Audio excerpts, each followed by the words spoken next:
पुण्यात पोलीस कर्मचाऱ्यावर गोळीबार झालाय।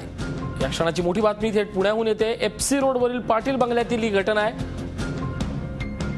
मोटरसायकलवरून आलेल्या अज्ञाताने हा गोळीबार केलाय। मोटरसायकलवर पाठलाग करून गोळीबार झालाय। पुण्यात पोलीस कर्मचाऱ्यावर गोळीबार झालाय। पोलीस कर्मचाऱ्यावर गोळीबार करून आरोपी फरार झालाय। एफसी रोडवरील पाटील बंगल्यात ही घटना घडली आहे। आमचे प्रतिनिधी अरुण मेहत्रे आपल्या सोबत आहे। अरुण, नेमका काय प्रकार घडलाय?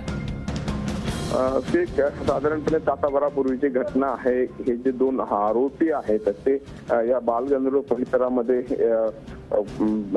या कॉन्स्टेबलनी आणि त्याच्यासोबत आणखी एक पोलीस कर्मचारी होता, त्यांनी बघितलं त्याच्या कमरेला वेपन लावलेलं होतं। त्यामुळे त्यांनी त्याला हटकलं, मात्र त्यांनी तिथे न थांबता ते तिथून पसार होण्याचे प्रयत्न होते। तर या पोलिसांनी त्यांचा पाठलाग केला।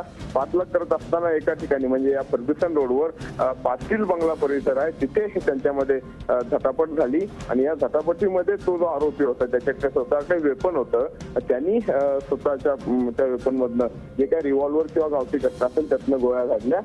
सुदैवानं त्या पोलीस कर्मचाऱ्याला काही इजा झाली नाही, त्याच्या पायाला किरकोळ इजा झाल्याचं सांगण्यात येत आहे। मात्र ज्या पद्धतीनं म्हणजे एकतर या पोलीस कर्मचाऱ्याकडे कुठल्याही प्रकारचं वेपन किंवा हत्यार नसताना त्यांनी मोठ्या धाडसाने त्याचा पाठलाग केला आणि ज्यावेळी शेवटी ते पोहोचले त्यावेळी त्या आरोपीने त्याच्या पोटाला म्हणजे पोलीस कर्मचाऱ्याच्या पोटाला रिव्हॉल्वर लावला होता।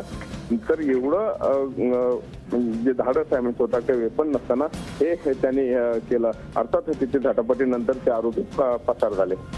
धन्यवाद अरुण या माहितीबद्दल।